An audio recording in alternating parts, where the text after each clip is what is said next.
بسم الله الرحمن الرحيم الحمد لله رب العالمين والصلاة والسلام على أشرف الأنبياء والمرسلين نبينا محمد وعلى آله وصحبه أجمعين. السلام عليكم ورحمة الله وبركاته. Welcome to lesson 15 in our book Alumdah Fiqh for the Imam Abu Muhammad Abdullah ibn Ahmad ibn Qudama al-Maqdisi, who died 620 after Hijrah rahimahullah ta'ala. And we have completed in the previous class talking about the first type of the zakat item, and that was as-sa'ima, the grazed livestock which feeds on open lands for the most of the year.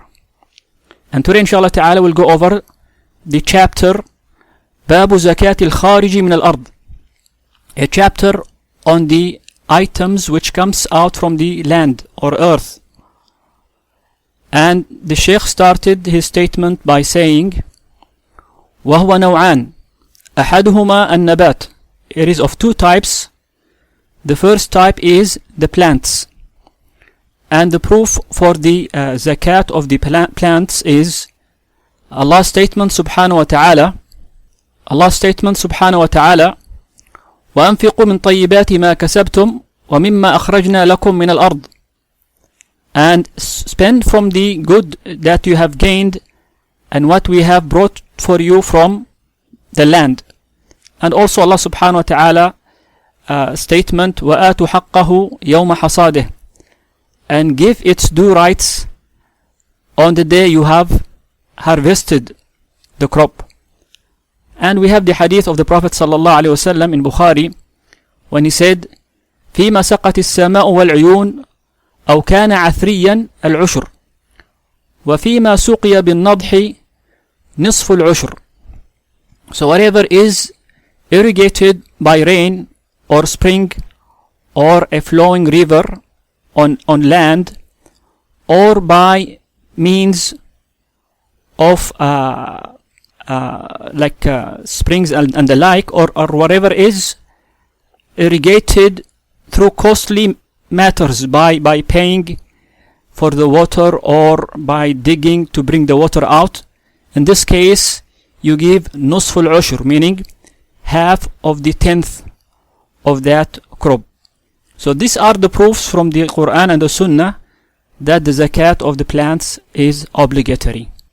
And the author said here rahimahullah ta'ala فَتَجِبُ الزَّكَاةُ مِنْهُ فِي كُلِّ حَبٍّ وَثَمَرٍ يُكَالُ وَيُدَّخَرْ إِذَا خَرَجَ مِنْ أَرْضِهِ.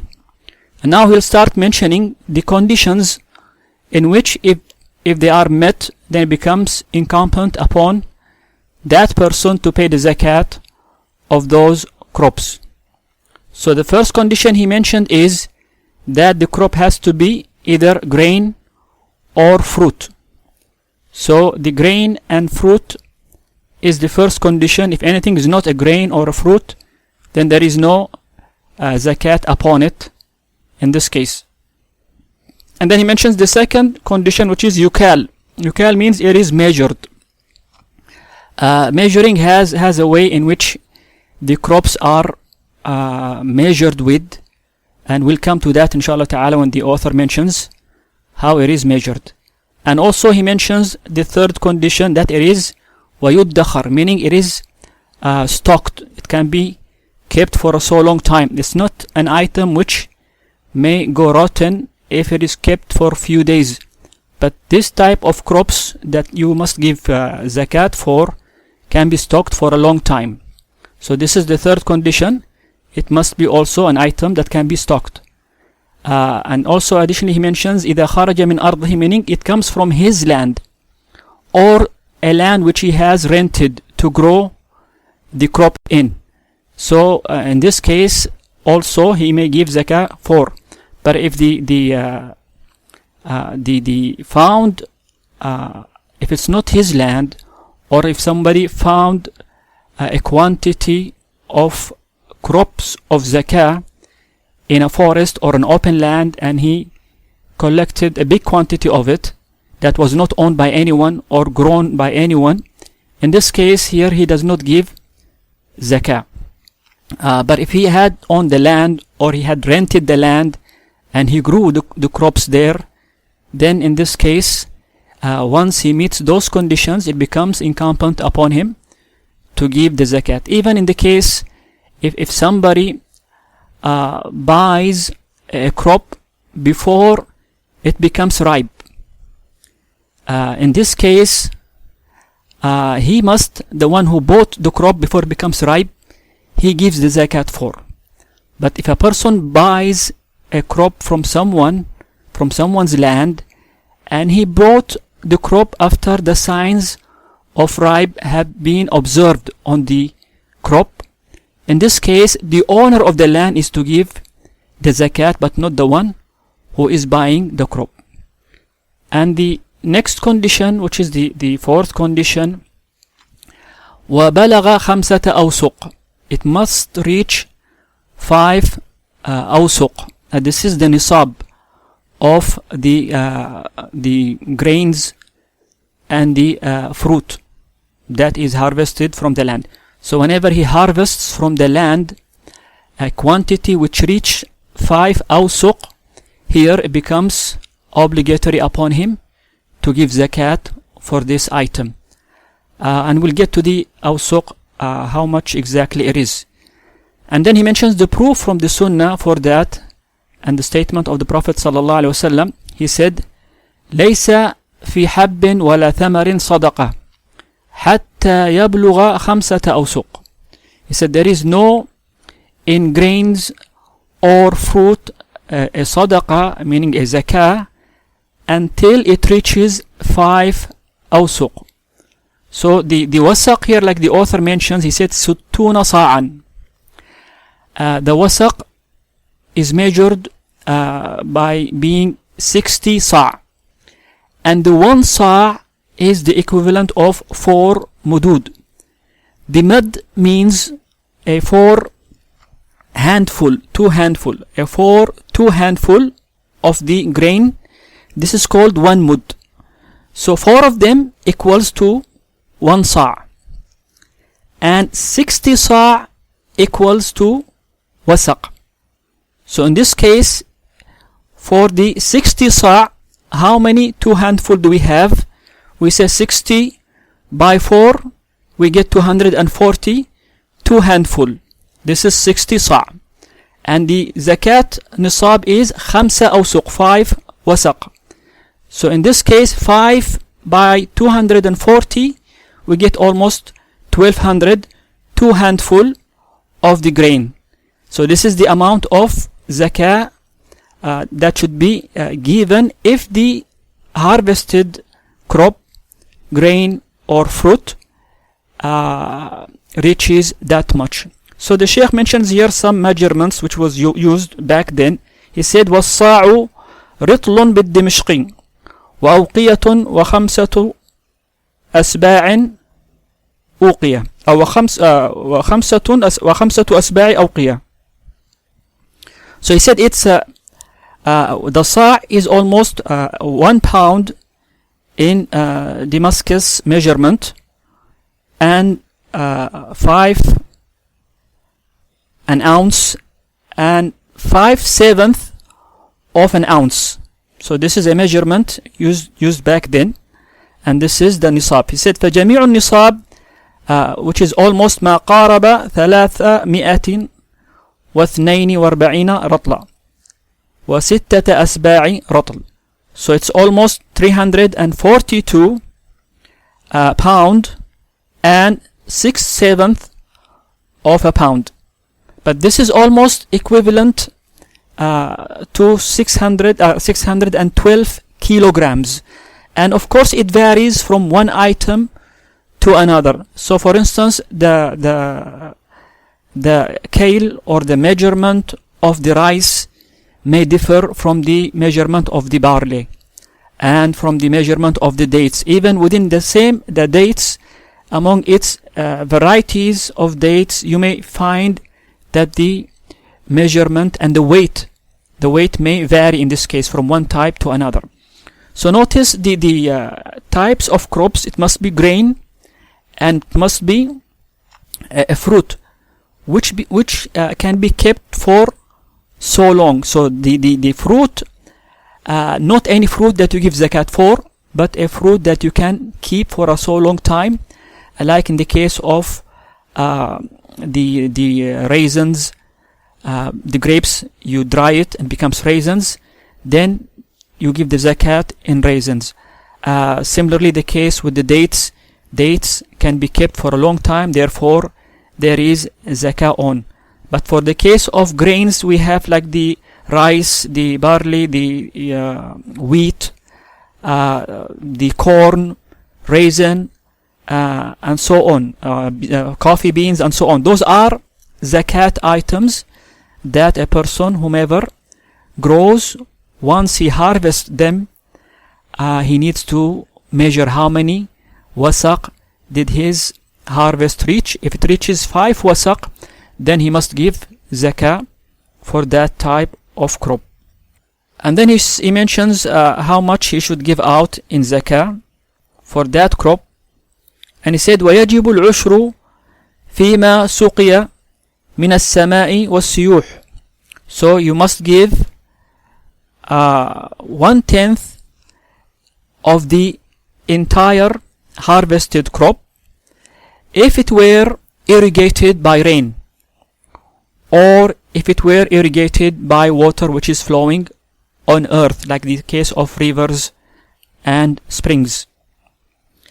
But if it is irrigated through costly manners, he said, وَنِصْفُ الْعُشْرِ فِيمَا سُقِيَ بِكُلْفَةٍ or بِكَلَفَةٍ كَالدَّوَالِ وَالنَّوَاضِحِ. He said, in the case if you are going to pay or going to spend some money in order to bring water to your land, in this case you pay half of the 1/10 of the quantity. So al-ushr, 10%, if it is irrigated by rain or water flowing without cost into your land, you give 10% of the outcome of this land. But if you're going to pay for the water, or you're going to bring water to your land either through animals or digging channels until water reaches your land, or by buying the water to come and irrigate your land, in this case you give zakah. Quantity becomes less, it becomes 5% out of the total harvested crop. And then he said, وَإِذَا بَدَى الصَّلَاحُ فِي الثَّمَرِ وَاشْتَدَّ الْحَبُّ وَجَبَتِ الزَّكَاةِ. So when exactly that crop, it becomes obligatory that you give zakah for, once the signs of ripe is observed in the crop. In the case of the fruit, how do you say it is ripen and ready? If the thamar becomes soft and sweet, like in the case of grapes. While in the case of al-hab, the grains, once it becomes, like in the case of or in the case of the dates, once it becomes reddish or yellowish, here this is a sign for that this crop is ready. So once you observe those signs, then the zakah becomes obligatory upon the owner of that land, or the one who owns these crops. And then he said how you should give out the zakah in this case, and he mentions وَلَا يُخْرَجُ الْحَبُّ إِلَّا مُصَفَّى وَلَا الثَّمَرُ إِلَّا يَابِسًا. So the grains, when you're going to give it to zakah, you have to separate the grains from the plant. So it must be threshed before, and then you give it threshed from the plant itself. And also in the case of the thamar, the fruit, it must be dried. You must be give it in zakat after you make it dry. And then he said وَلَا زَكَاةَ فِيمَا يَكْسَبُهُ مِنْ مُبَاحِ الْحَبِّ وَالثَّمَرِ. So if someone worked or he collected or he gained crops in some trade or form of trade or something, and what he gained through such mean, it exceeds the nisab, which is 5 awsuq, 5 wasaq. In this case there is no zakah upon this person, because he did not grow it in the land itself. the mean in which it came to him is through buying it, for instance, or having a deal, and he wins that quantity. In this case, there is no zakah upon him. And also ولا في اللقاط, ولا في اللقاط, meaning that if he collects from an open land, for instance, he find a land in harvest in a forest where nobody owns it, and there grew up there some dates, and the quantity he collected from this forest, it was almost a nisab, 5 awsuq. So in this case, there is no zakat upon such a person. Why is that? Because he did not grow it himself, and he did not work to grow such an item. So therefore there is no zakah upon him in this case. وَلَا مَا يَأْخُذُهُ أُجْرَةً لِحَصَادِهِمْ. So if somebody worked on a land and he was given as a wage for working on the land some of the product of this land, in this case, if what he was given exceeds the 5 awsuq, he should not give zakah for. So if he collects as a wage a specific crop, which is an item, a zakah item, for such a person there is no zakah in this case.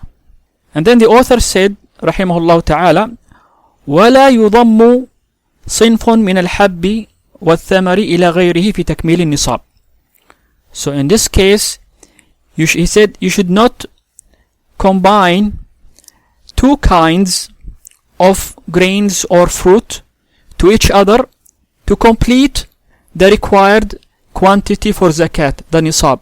For instance, if you have grapes and you have dates, you should not combine the two items to make them reach the nisab. Each item has its own separate nisab. But he said, فَإِنْ كَانَ صِنْفًا وَاحِدًا مُخْتَلِفَ الْأَنْوَاعِ كَالتُّمُورِ فَفِيهِ الزَّكَاةُ. But if it were the same kind of item, but it has varieties, like in the case of dates, we have different types of dates. We have like al-barhi or sukkari or khalas. Those are different types of dates. In this case, he may combine those different varieties of dates together to complete the nisab. But in the previous case, like the author mentioned, you have different kinds, like you have rice and wheat. You should not combine both of them to make them reach the nisab in this case. And then he said, وَيُخْرِجُ مِنْ كُلِّ نَوْعٍ زَكَاتَهُ. So from every type, like in the case if he had a variety of dates, if he had khalas and barhi and sukkari and so on, so he brings out zakat from every type. In this case, according to the ratio of each variety of dates. وإن أخرج جيدا عن الرديء جاز له or جاز وله أجره.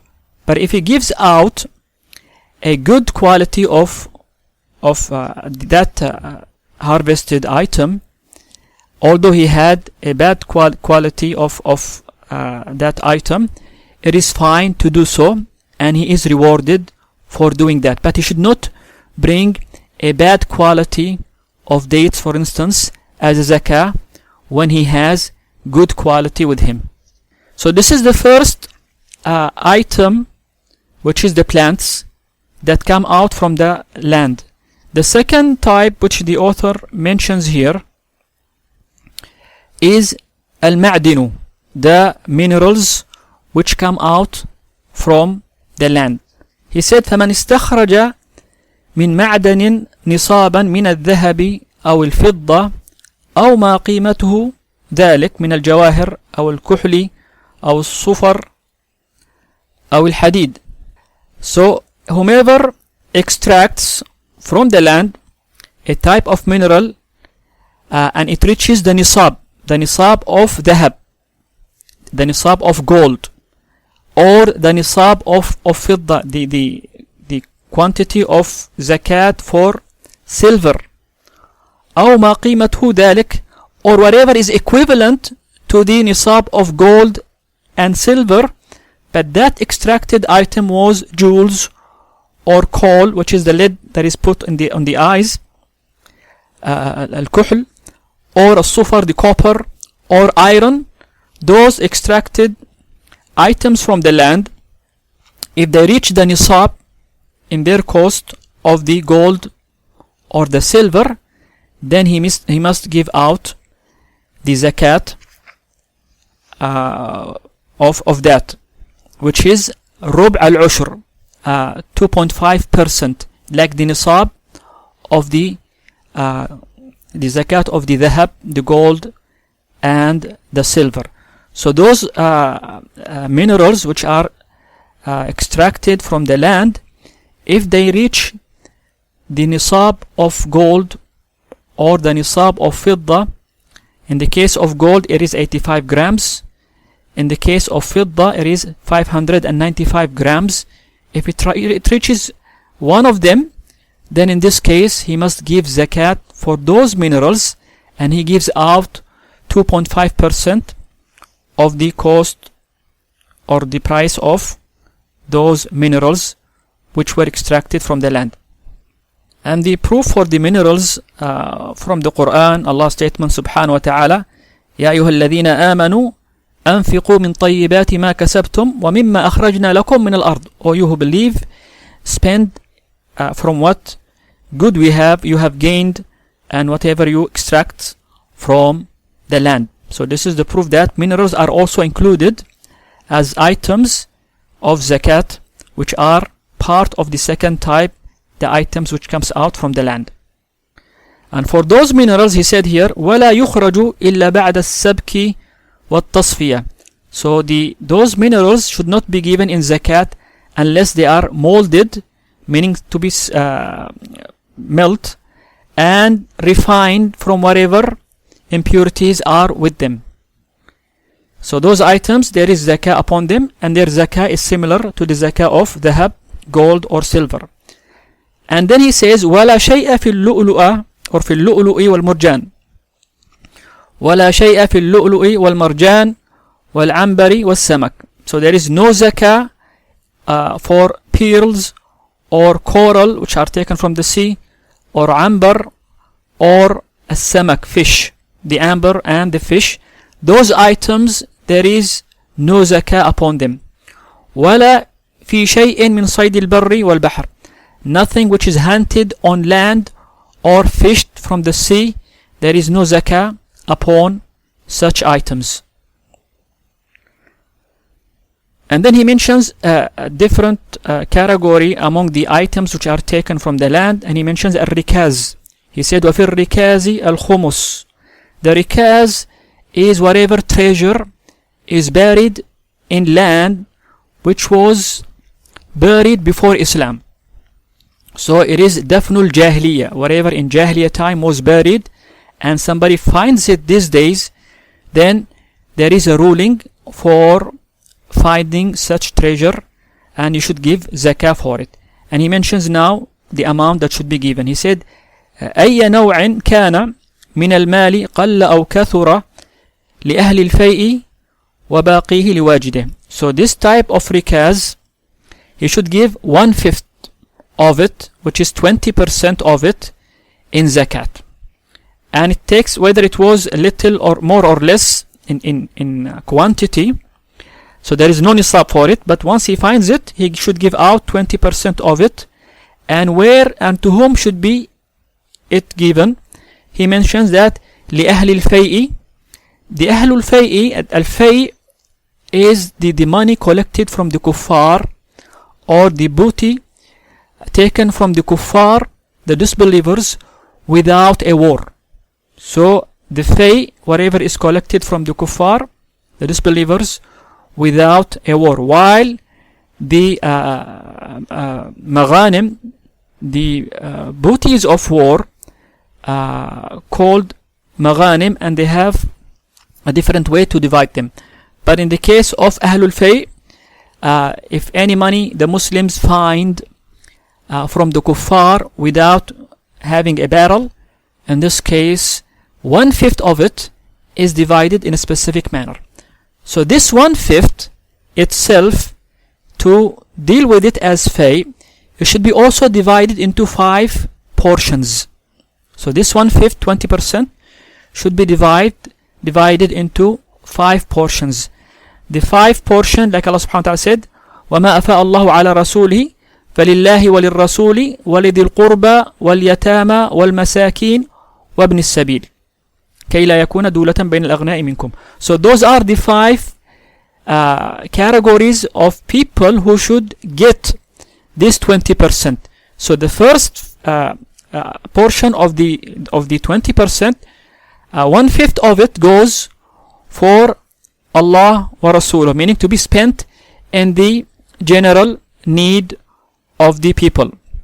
Secondly, for the relatives of the Prophet sallallahu alaihi wasallam, this is the second 1/5, and the third 1/5 should be given to the poor, and the fourth 1/5 should be given to the orphans,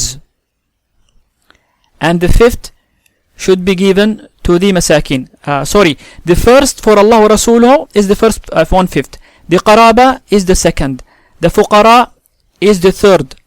The yatama is the fourth, and the ibn sabil is the fifth in this case. So those are the people who deserve this 20% of zakah of the rikaz, the treasure found from the Jahiliyyah time. So the remaining, the 80%, goes for the person who had found that treasure. So this is the chapter of whatever comes from the land, and it has 2 types, plants and minerals. And among the minerals, the author also mentions the rikaz, the treasure of the people of Jahiliyyah. And then he goes to the next chapter, which is Babu Zakat al-Athman, the chapter of the zakat of the gold and silver. And under this category falls also the currencies that people deal with these days. So he goes on and he mentions وَهِيَ نَوْعَانِ ذهب وفضة. So it is of 2 types, those athman, gold and silver. And of course we add to that whatever is used these days as an equivalent to gold and silver, and this is the currencies that we are using today, whether it was Saudi Riyal or dollar, US dollar, or euro or whatever. So those currencies also take the same ruling of silver and gold. And he said وَلَا زَكَاةَ فِي الْفِضَّةِ حَتَّى تَبْلُغَ 200 dirham. So there is no zakat upon the fidda, the silver, until it reaches 200 dirham. Of course, back then the currencies that people used to deal with is silver and gold. The dirham was made from the darahim were made from silver, while the dinar was made from gold. So those 2 currencies in silver and gold were used by people back then. So like it is mentioned in the Sunnah that it is 200 dirham for the fidda, and he should give out فَيَجِبُ فِيهَا 5 دراهم. So in the case of fidda, if somebody has 200 dirham, in this case he gives out 5 dirham in zakat, which is 2.5%. The 5 dirham of the 200 is 2.5%. So this is the zakat nisab of the fidda, which is 2.5%. Similarly, the case with dhahab, it is 2.5%, how much you should give out. It's not the nisab, but it is how much you should give, 2.5%. وَلَا فِي الذَّهَبِ حَتَّى يَبْلُغَ 20 مثقالا. In the case of gold, there is no zakah unless it reaches 20 measurements. The mithqal, each mithqal almost an equivalent of 4.25 grams. So 20 mithqal, in this case 20 by 4.25, which is equivalent to 85 grams. So the nisab of dhahab is 85 grams, while in the case of fidda, the nisab of fidda, gold, silver is 595 grams. So if somebody had silver with him and stayed with him for a full year, at the end of that full year, which is the lunar year, he must give 2.5% of that 595 or more grams of fidda. If he owns gold and that gold reached 85 grams and it remained with him a full lunar year, here at the end of the full lunar year he must give 2.5% out of that gold once it reaches 85 or more, of course. But if it is less than 85 or less than 595 gram in the case of silver, there is no zakah upon such an item. He said وفي الذهب ولا في الذهب حتى يبلغ 20 مثقالا, no zakat upon dhahab until it reaches 20 مثقال, فيجب فيها نصف مثقال, he must give out half of the مثقال in this case. فإن كان فيهما غش, if they were impure, the gold and the silver, فلا زكاة فيهما حتى يبلغ قدر الذهب والفضة نصابا. So if you have gold which was mixed with other minerals, you must extract the gold from these minerals. It must be pure gold. Then you look, if this gold reached the nisab, then it deserves the zakah. So meaning that you should not measure this impure type of item which has gold and other minerals with it. You should extract it first and check whether that gold reached the nisab, which is 85 gram, or not. If it reached the nisab, then you give zakah, otherwise there is no zakah. فإن شك في ذلك, and if he doubted that, خير بين الإخراج وبين سبكهما ليعلم قدر ذلك. So if he doubted in this impure gold or silver, he is to choose whether he gives out the zakah or he molds them and then he evaluates how much they cost and he gives zakah then.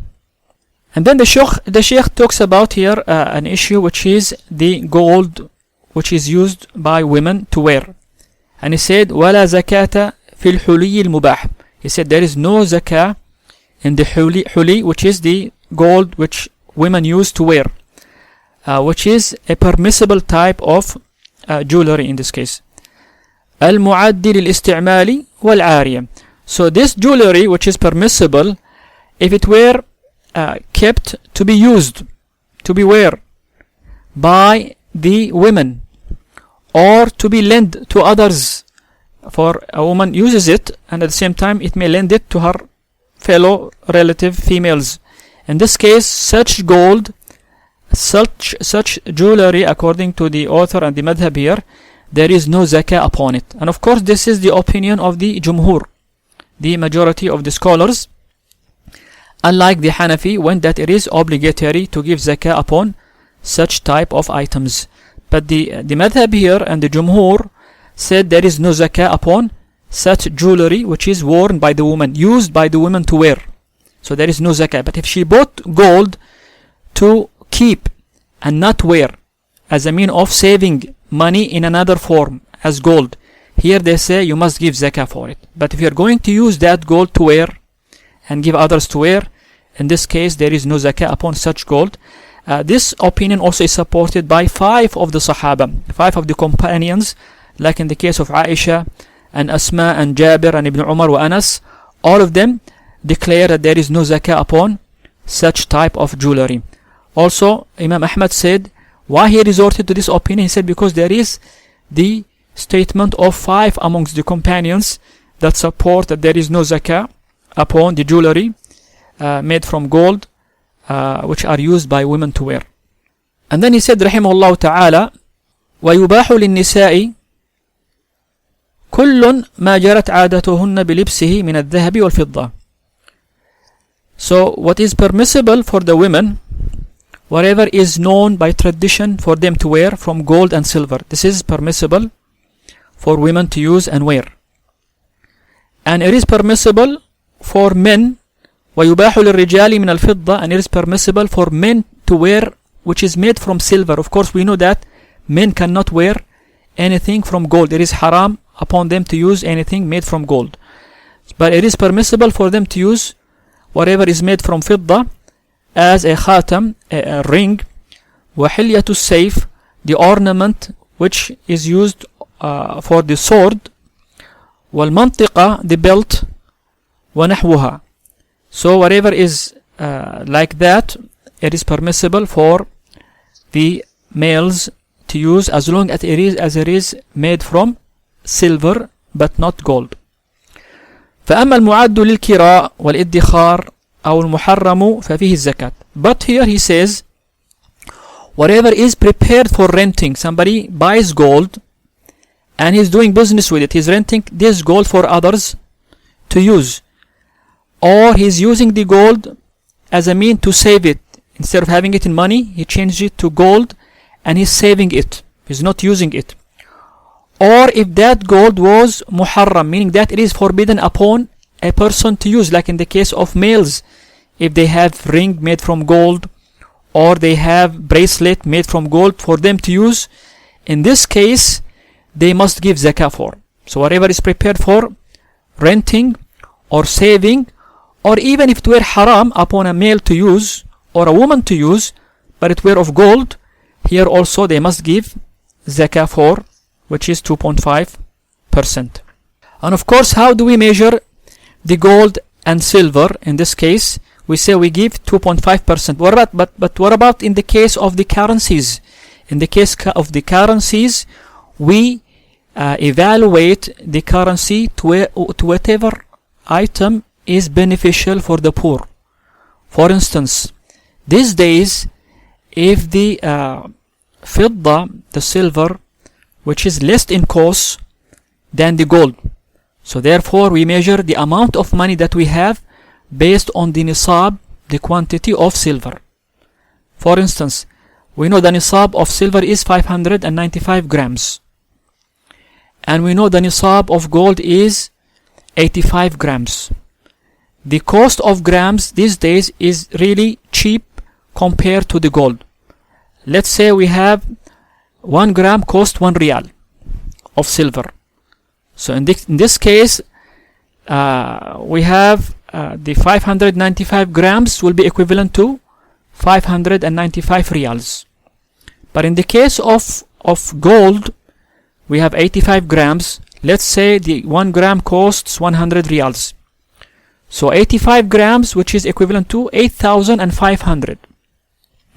So in this case, the scholars say whatever is beneficial to the poor, you measure the money that you have to that item. So in this case, it is beneficial to measure the currencies that you have to silver, because once you have 595 reals, here you must give zakah. But if you're going to measure the money with you on gold, you will not give zakah unless you have 8,500 reals with you. So that's why we always measure to whichever is beneficial to the poor and needy. So if sometimes in the future a situation comes where the silver becomes more expensive than the gold, then you measure your zakah upon the gold. So but these days you measure it to silver. So whomever has money with him, and this money lasts with that person for a full lunar year, once he completes a full lunar year, he must give 2.5% of all the money that he has with him.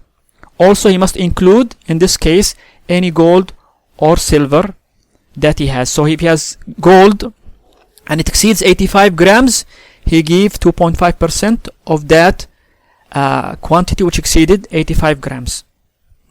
But in the case of currency, whatever he had, as long as it meets the condition of a full lunar year and it reaches the nisab of silver in this case, then here he must give the 2.5% of that he has. And then the Shaykh goes to another chapter, which is حكم الدين, the chapter the ruling of debt.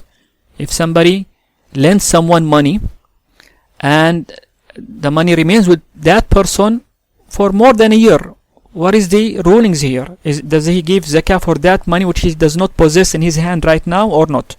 Here the author rahimahullah ta'ala is going to cover this issue. He said, وَمَنْ كَانْ لَهُ دَيْنٌ عَلَى مَلِيءٍ, whomever had a debt upon a person who can pay him back, أَوْ مَالٌ يُمْكِنُ خَلَاصُهُ, or he has money with another person which he can collect anytime he wills, كَالْمَجْحُودِ الَّذِي بِهِ بَيِّنَةٌ, like for instance somebody took something which he denied that he took, but you have enough evidences to prove that he took it. Or وَالْمَغْصُوبِ الَّذِي يَتَمَكَّنُ مِنْ أَخْذِهِ, or anything which was taken by force, but you can take it back because you have enough power and evidences to take it back. فَعَلَيْهِ زَكَاةٌ, in this case you must give zakah for. So again, if you lend someone money and that someone can pay you back anytime, or you give your money to someone and you can bring it from him anytime, or somebody took it by and he denied that he took it but you have enough evidences to collect it from him, or he took it by force and you have enough force to take it back anytime, here in this case this money which is not right now in your possession, you must give its zakah. When do you give its zakah? He said إِذَا قَبَضَهُ لِمَا مَضَى, once you collect that money you must give its zakah for whatever period of time it passed. For instance, if it were with that person who borrowed that money from you for 3 years, once you collect that money after the end of 3 years, you must give zakah for the past 3 years in this case. Of course, this is the madhab here, this is the opinion of the madhab here, but there are other scholars who said no, in such case you must give the zakah every year. So every year, because this money, it becomes like a saving kept with that person. So whether it was with him or with you, again every end of year you must give zakah for. So they say this money which is in the possession of someone else, it is as if you have kept it with him as a saving. So savings always are handy to you. So whether they were with you or with someone else, here in this case you must give the zakah for every year. Similarly, if the one who owns, who lend the money to someone else, and that someone else is going to pay you back in installments, so every, for instance, month he gives you a portion of the loan. Here again you look to the end of the year, the full lunar year, how much he gave you, whatever remains with that person whom you have lent the money, you give 2.5% of it in zakat. He said وإن كان متعذرا كالدين على المفلس أو على جاحد ولا بينة له به والمغصوب والضال الذي لا يرجى وجوده فلا زكاة فيه. He said here now in the case if you're lending someone who run bankrupt, you gave someone 10,000 riyals and that person went bankrupt, now he has no money at all, so you lost hope in getting your money back from this guy. أو على جاحد, you gave money to someone and then he denied that he received any money from you, and you have no evidences to prove that you have lend him the money. Or somebody who took it by force and you have no mean to take it back, or you lost something and you cannot find it. He said in this case there is no zakat. There is no zakat in such items. But there is another opinion, of course this is the madhab here, but there is another opinion said by Imam Malik, and it is the fatwa here in the kingdom, that if it happens and that you receive the money from such people back, once you receive it you give zakat for 1 year only. So for instance, you lent someone 10,000 riyals and he went bankrupt, but 5 years later he received money and now he paid you back the loan. Once you receive it you give zakah only for 1 year in this case and not the 5 years. So this is in the case if the money you lose hope in getting it back. And he also mentions وحكم الصداق حكم الدين. And the sadaq, which is the dowry, the ruling of dowry is similar also to the ruling of the debt. Meaning that if a woman is to be given a dowry and her husband delayed for some reason paying her the dowry, again she looks if her husband is bankrupt or she loses hope in getting the money from her husband. So according to the madhab, there is no zakah upon her in this case. But according to the Al-Lajna Al-Da'ima Al-Ifta, the committee of fatwa here in the kingdom, and Imam Malik, no, once she gets it, she gives zakah for 1 year. But if her husband is well-being and he can pay her the dowry at any time, and he kept the dowry with him for so many years, in this case, according to the madhab, once she receives it, she gives the zakah one time. But according to the other opinion, she must give zakah in every year because she can take it from him at any time. And then he said, وَمَنْ كَانَ عَلَيْهِ دَيْنٌ يَسْتَغْرِقُ النِّصَابَ الَّذِي مَعَهُ أَوْ يُنْقِصُهُ فَلَا زَكَاةَ عَلَيْهِ فِيهِ. Here in this mas'ala, in this issue, the author rahimahullah ta'ala mentions, if you have now with you money on your hand and it reaches the nisab and a full year passes, but you have some debts that you need to pay for others. Somebody lend you, let's say 2,000 riyals. What is the ruling here? Should you give zakah, especially if the amount of money, if you pay it back to that person, it will go less than the nisab?